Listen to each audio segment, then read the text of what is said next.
Hello बच्चों, कैसे आप सब? आप सभी अच्छे होंगे और पढ़ाई आप सबकी अच्छी चल रही होगी। आज का क्लास जो है बहुत ही इंपॉर्टेंट होने वाला है। देखो, परीक्षा बहुत ही नज़दीक है। तो सामान्य हिंदी के कुछ ऐसे प्रश्न हैं जो आपको देखने को मिलेंगे। पहले तो सिलेबस में फटाफट से मैं तुमको बताऊं कि ये जो तुम्हारे प्रश्न पत्र में है कहाँ देखने को मिलेगा। तो ये खंड ख में देखने को मिलेगा और प्रश्न संख्या 11 पे मिलेगा। ठीक है, 11 पे यहाँ से देखो तुमको 2 नंबर 2 नंबर 2 नंबर करके पूरे पूरे 8 नंबर मिलेंगे। और सिर्फ यहाँ लिखना कितना तुमको रहेगा? आधा पेज। अब सोचो कि तुम पूरे हिंदी में अगर बाकी इसमें देखो कितना कुछ पढ़ते हो, अगर पूरे ओवरऑल तुम्हारे परसेंटेज की बात की जाए तो सिंपल सा तुमको 8 नंबर यहाँ से एकदम इजीली मिल रहा है। 8 नंबर कैसे मिल जाएगा? एकदम आसानी से। लिखना कितना रहेगा? आधा पेज। आधा पेज में क्या, एक एक दो दो लाइन लिखना रहेगा। जैसे कि शब्दों में सूक्ष्म अंतर 2 नंबर का, अनेकार्थी शब्द 2 नंबर का, अनेक शब्दों के लिए एक शब्द लिखना रहेगा 2 नंबर का, वाक्यों में त्रुटि मार्जिन 2 नंबर का। तो यहाँ पे देखो कुछ इंपॉर्टेंट जो है इन तीनों सेगमेंट चारों से कुछ महत्वपूर्ण सेलेक्टेड हम लेकर आए हैं और इसको सिर्फ कर लोगे इतना ही, 1 से 2 पेज 4 पेज जो भी रहेगा शॉर्ट नोट्स, इसको पढ़ लोगे तुम्हारा प्रॉपर ये वाला सेक्शन कंप्लीट हो जाएगा। परीक्षा आते तक जैसे हमने कहा था कि सारा इंपॉर्टेंट तुम लोग को देंगे, तो देखो अभी हिंदी का स्टार्ट हो गया है और टॉपिक वाइज यानी क्वेश्चन वाइज एक बार क्लास आएगी, उसमें एक पूरा क्वेश्चन समाप्त हो जाएगा। जैसे यहाँ देखो, निबंध वाला करा दिया है, निबंध का मोस्ट इंपॉर्टेंट दे दिया है। प्लेलिस्ट बनी हुई है, चैनल पर जाओ, हिंदी का क्लास 12th का देखो प्लेलिस्ट, उसमें तुमको सारी क्लासेस मिल जाएँगी। उसके बाद से देखो 9 नंबर का यहाँ हो गया, पत्र लेखन बता दिया मोस्ट इम्पोर्टेंट क्या आने वाला है। 6 नंबर का तुम्हारे यहाँ 15 नंबर यहाँ कंप्लीट करा दिया है। उसके बाद से अभी अगली क्लास देखो संस्कृत पे आने वाली है, ठीक है? संस्कृत खंड काव्य और ये तुम्हारा पूरा-पूरा 15-14 नंबर का यहाँ से तुमको देखने को मिल जाएगा, ठीक? उसके बाद से तुमको एक क्लास मिल जाएगी ये प्रश्न संख्या 12 पे, 6 नंबर के यहाँ से मिल जाएगा। तो इस तरीके से टॉपिक वाइज़ आने वाले कुछ ही दिनों में प्यारे बच्चों, सारा का सारा सिलेबस टू द पॉइंट तुमको हम कंप्लीट करा देंगे। है ना? तो फटाफट से अगर अभी तक चैनल से नहीं जुड़े तो चैनल से जुड़े और अपने दोस्त साथी तक चैनल को शेयर कर देना। और जिनको अलग से मोस्ट इम्पोर्टेंट चाहिए बाकी अदर सब्जेक्ट्स की, तो मैं बता दूँ उसके लिए एक छोटा-सा यहाँ पे क्लास देखो। क्लास 12th के लिए मोस्ट इम्पोर्टेंट जो हमारी टीम ने मिल के यहाँ पे बना रखा है, बहुविकल्पीय लघुत्तरीय सब्जेक्ट यानी प्रश्न वाइज़ अगर देखो और चैप्टर वाइज़ भी मोस्ट इम्पोर्टेंट तुमको यहाँ पे सारा का सारा मिल जाएगा। तो उसको अगर जिनको भी चाहिए वो सारे सब्जेक्ट का फिजिक्स, केमिस्ट्री, बायो, चाहे हिंदी मीडियम हो, इंग्लिश मीडियम हो, है ना? तो दिए गए इस व्हाट्सएप नंबर पर मैसेज कर लो, ठीक है? मैं क्यों कह रहा हूँ, देखो यही प्यारे बच्चों, यही से मोस्ट इम्पोर्टेंट अंतिम समय में ज़्यादा कुछ नहीं सोचना है, सिर्फ़ इसको जो दे रहे हैं इम्पोर्टेंट बस इसको पढ़ के रट लो। आने वाले समय में तुम भी इन बच्चों की तरह टॉप पर रहोगे। देखो, ये जो अभी रिज़ल्ट दिखा रहा है तुमको, ये सब यूपी बोर्ड के क्लास 12th के अलग-अलग जगहों से सारे बच्चे हैं। जो यहीं से सिर्फ इम्पोर्टेंट पढ़ के यहाँ तक एक बच्चे की ये 6th रैंक भी आई है, ठीक है? गोरखपुर डिस्ट्रिक्ट में ये टॉपर रहा है ना? तो इस तरीके से रैंक आएगी तुम्हारी भी और कम समय में। अभी देखो पूरी किताब पढ़ने का समय नहीं है, पूरा किताब पढ़ोगे पूरा फँस जाओगे उसमें क्या-क्या पढ़ना है, क्या नहीं। तो यहाँ पे जब सेलेक्टेड तुमको इम्पोर्टेंट हम दे रहे हैं, एकदम से इम्पोर्टेंट कि अच्छा ये टॉपिक पढ़ लो, ये सब्जेक्ट पढ़ लो, उसमें प्रश्न दे रहे हैं सिलेक्टेड, तो उसके लिए तुम फटाफट से दिए गए व्हाट्सएप नंबर से ये जो नंबर है, इस पे कॉन्टैक्ट कर लो और मोस्ट इम्पोर्टेंट नोट्स प्राप्त कर लो। आओ चलो देखते हैं तुमको आज की क्लास में क्या-क्या कंप्लीट करा रहे हैं। तो हिंदी का जो है ये चीज़ कंप्लीट करा रहा है तुम्हारा पूरे पूरे इतने नंबर का। जो इम्पोर्टेंट है उसको देखो, सबसे पहला इसमें है एक इस तरीके से काउंटिंग करने वाले में पूछा गया प्रश्न है ना? तो वन बाय वन करके देखते चलो, क्लास तुम्हारा यहाँ से कंप्लीट हो जाएगा। पहला कह रहा है कि सबसे पहले गिना जाने वाले के लिए क्या कहते हैं? अगर कोई चीज़ है सबसे पहले गिना जाता है बच्चों, तो उसको क्या कहेंगे? अग्रगण्य। अग्रगण्य कहते हैं क्या किसको? जो सबसे पहले गिना जाने वाला हो, ठीक? दूसरा मोस्ट इम्पोर्टेंट लगा लो, जिसके आगमन की तिथि निश्चित ना हो उसको क्या कहते हैं? तो उसको क्या कहेंगे प्यारे बच्चों? अतिथि कहेंगे। क्या कहेंगे? अतिथि कहेंगे। अब देखो यहाँ से जब तुम पूरा एक प्रश्न संख्या 11 लिखने जाओगे कॉपी में, तो 11 का क, ख, ग, घ ऐसे 2-2 लाइन में लिखोगे और तुमको तुरंत यहाँ से 8 नंबर मिल जाएँगे। फिज़िक्स, केमिस्ट्री में इतना मेहनत करते हो, जितना मेहनत करते हो, रिएक्शन हो गया, डेरिवेशन हो गया, करने के बाद भी तुमको 2 नंबर जल्दी आसानी से नहीं मिलता है। कहने का मतलब यहाँ कम मेहनत करके अच्छा नंबर पा सकते हो। तो यही चांस है तुम्हारे पास, अगर टॉपर बनना है तो कम से कम कोशिश है तुम्हारा हिंदी में 85 प्लस आराम से लाओ, हिंदी और इंग्लिश में। बाकी फिज़िक्स, केमिस्ट्री में मेहनत ज़्यादा है, ठीक है? नंबर वहाँ भी है, लेकिन कंपैरेटिवली मेहनत यहाँ पे कम है। अगला देखो, बहुत तेज़ बुद्धि वाला। तो बहुत तेज़ बुद्धि वाले को क्या कहते हैं? ये भी मोस्ट इम्पोर्टेंट लगा लेना। उसको कुशाग्र बुद्धि कहते हैं। क्या कहते हैं? कुशाग्र बुद्धि कहते हैं प्यारे बच्चों। आगे देखो, और एक और चीज़, जिसको भी कोई भी सब्जेक्ट में कोई भी डाउट है बच्चों, ज़रूरी नहीं कि सिर्फ़ तुम इम्पोर्टेंट के लिए ही मैसेज करो। तुमको कोई भी किसी भी चीज़ को लेके किसी भी सब्जेक्ट में अगर दिक्कत है, पर्सनल गाइडेंस चाहिए, किसी भी चीज़ से लेके डर लग रहा है, तो प्यारे बच्चों जो व्हाट्सएप नंबर है उस पे तुम मैसेज करो और तुम अपनी बात रख सकते हो, जो भी हो सकता है ना? प्रॉपर सॉल्यूशन तुमको बताया जाएगा, है ना? तो बिल्कुल घबराना नहीं है, परीक्षा है, परीक्षा आता रहता है। और उसको लेके ज़्यादा पैनिक नहीं होना है। जितनी चीज़ें बता रहे हैं उतना करोगे, तुम भी आराम से टॉपर बन जाओगे, है ना? तो नंबर है, उस पे आराम से संपर्क करके तुम अपनी बात रख सकते हो। अगला देखो, जिसके आर-पार देखा जा सके तो क्या हो सकता है? पारदर्शी चीज़ हो जाती है। 5वां कह रहा है कि अपने कर्तव्य का बोध ना हो। कोई ऐसा व्यक्ति है जिसको अपने कर्तव्य का बोध नहीं है, तो उसको कहते हैं कर्तव्य विमूढ़। जैसे कि अभी इस वक़्त तू लोग हो, मतलब परीक्षा था, पढ़ना चाहिए था, नहीं पढ़े, इधर-उधर में समय निकल गया। लेकिन अभी है कि पेरेंट्स भी सोच रहे हैं, गार्जियन भी सोच रहे हैं कि यार नहीं, बच्चा अगर इस बार पढ़ लेता तो कुछ अच्छा नंबर आता। उनकी भी एक्सपेक्टेशन का थोड़ा ख़्याल रखो। कहीं कि उन्हें सोसाइटी में, समाज में जो है ना, अपने को फेस करना रहता है कि वो भी कह सके हाँ, मेरा बच्चा है, इस बार इतना परसेंट लाया है। तो उतने के लिए तुम तो इतना मेहनत कर ही सकते हो, तो उसके लिए अच्छे से मन लगा के पढ़ो, बिल्कुल घबराना नहीं रहेगा। कर्तव्य विमूढ़ इसका सही उत्तर हो जाएगा, ये मोस्ट इम्पोर्टेंट है, लगा लेना, कई बार पूछा हुआ है। अगला कह रहा है कि जिसके समान दूसरा ना हो, तो वो अद्वितीय होता है, उसको क्या कहते हैं? अद्वितीय कहते हैं। आगे बढ़ो, देखो अगला पॉइंट क्या कह रहा है? कम जानने वाला, उसको क्या कहते हैं? अल्पज्ञ कहते हैं। कम जानने वाले को क्या कहते हैं? अल्पज्ञ कहते हैं। जिसने इंद्रियों को जीत लिया हो, तो उसको क्या कहते हैं? जितेंद्रिय कहते हैं, उसको जितेंद्रिय कहते हैं। अगर जीवित रहने की इच्छा है और जिसके पास, उसको क्या कहेंगे? जिजीविषा कहेंगे। है ना? जिसकी कल्पना ही ना की जा सके उसको क्या कहेंगे? अकल्पनीय कहेंगे। क्या कहेंगे? अकल्पनीय कहेंगे। आगे बढ़ते हैं, देखो, जिसके शत्रु का जन्म ही ना हुआ हो, मतलब उसका शत्रु ही नहीं है, तो क्या है? अजात शत्रु। क्या हो जाएगा? अजात शत्रु। ठीक। आगे देखो, गलत कार्य करने के लिए हठ करने वाले को क्या कहते हैं? दुराग्रही। क्या? दुराग्रही कहते हैं। ठीक है, दुराग्रही कहते हैं इसको। आगे बढ़े, फटाफट से बोलते जा रहे हैं। अगर तुम इसका नोट्स बना लोगे तो भी अच्छा है, नहीं तो तुम व्हाट्सएप से जुड़ के इसका नोट्स प्राप्त कर सकते हो। देखो, जो हैंड रिटेन रहेगा, तुमको हैंड रिटेन बता दें, नोट्स रहेगा, मतलब लिखित तुमको नोट्स दे देंगे, है ना? वहाँ से तुम लेकर अच्छे से पढ़ लेना। अब आगे आओ, जो एक और इम्पोर्टेंट यहाँ पे है, जो सबसे ज़्यादा पूछे जाने के चांस है, जंगल में लगने वाली जो आग होती है उसको क्या कहते हैं? दावाग्नि। क्या कहते हैं? दावाग्नि। और जिसकी गणना ही ना की जा सकता, वो क्या है? अगणित। ठीक? आगे बढ़ो। आगे बढ़ोगे तो देखोगे अगला प्रश्न क्या है इसमें, जो इम्पोर्टेंट रहेगा, अगणित हो गया। ठीक है? जो बहुत कुछ जानता हो, वो ना बहुज्ञ। ठीक?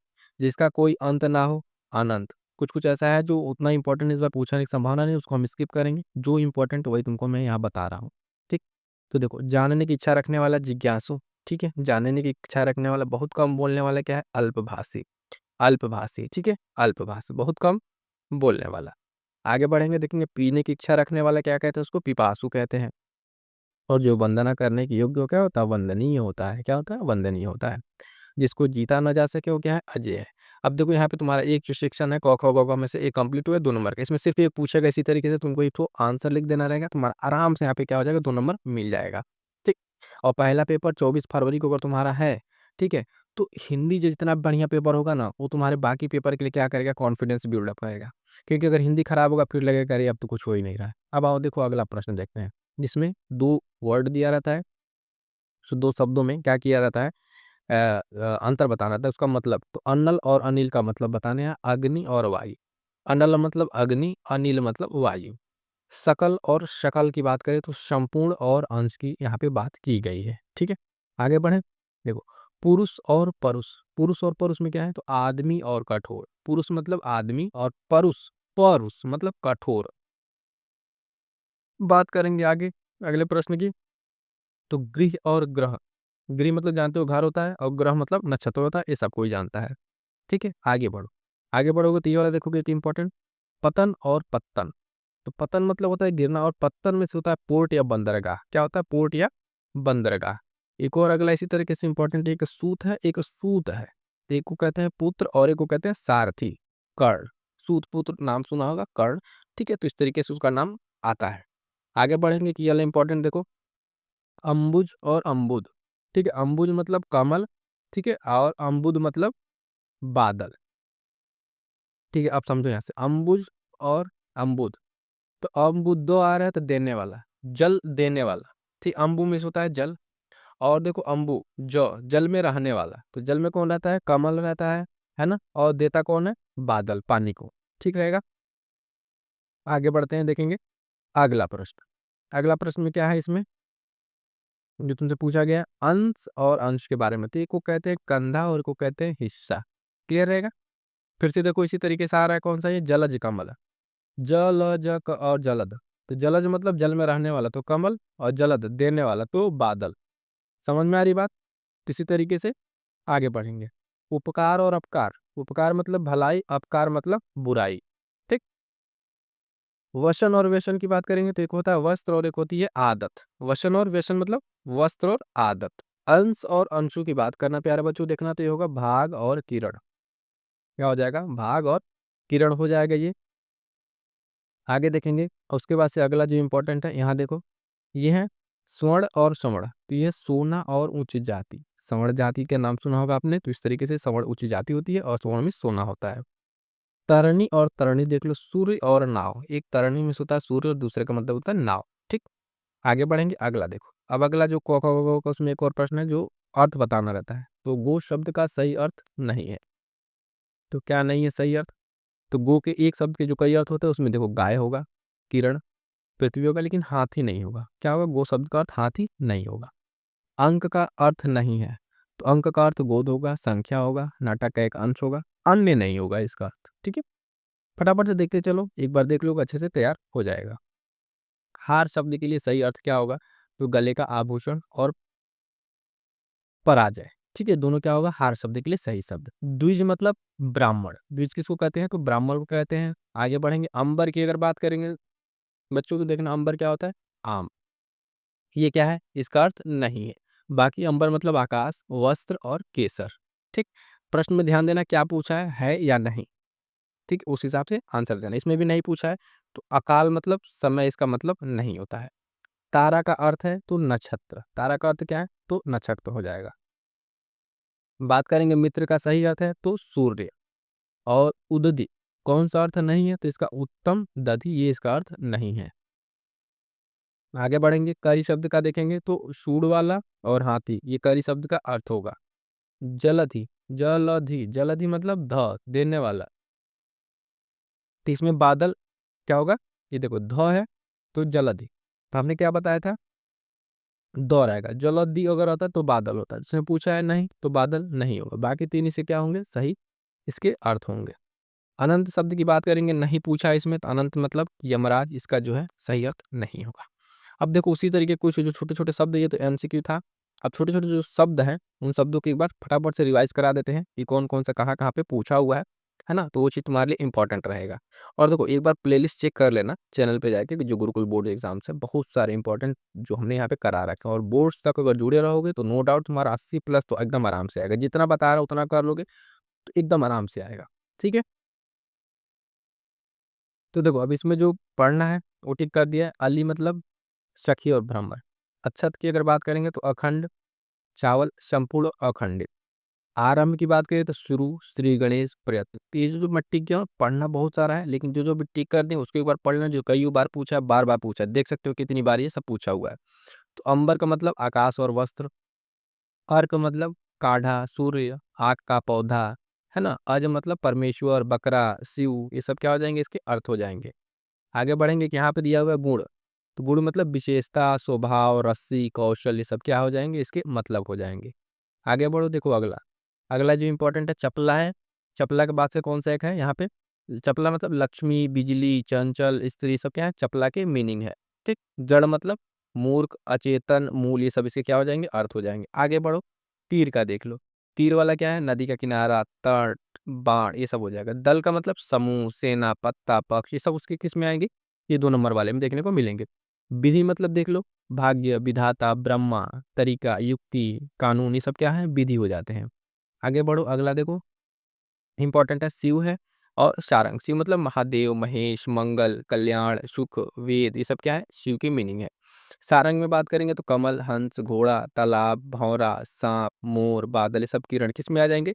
सब के सब सारंग में आ जाएंगे। अगला देखो नाग है और नाक है। नाग मतलब सर्प, हाथी, नागेश्वर, मनुष्य की एक जाति का नाम, ये सब किस में आएंगे? नाग में। फटाफट से तेजी से रिवाइज करा रहे हैं ताकि थोड़ा अच्छा से रिवीजन में, एक क्लास है तुमको कम से कम ऐसे 6 से 8 नंबर देके ये क्लास तुमको जाएगा। आगे बढ़ो, देखो यहाँ पे है पतंग है। ठीक है, सूर्य, पक्षी, कीट, पारा, नौका, विष्णु, पयोधर, अस्तन, बादल, नारियल, कशेरू, है ना। ये सब सारा चीज यहाँ पे देख लेना एक बार। आगे बढ़ो, और इसमें जो है इम्पोर्टेंट, तो यहाँ तक ये सारी चीजें हो जाएंगी। ठीक है, मिलेंगे किस नेक्स्ट क्लास में, तब तक के लिए थैंक यू सो मच। और जिनको भी चाहिए इंपॉर्टेंट नोट्स वो फटाफट से व्हाट्सअप कर दीजिएगा। ठीक है।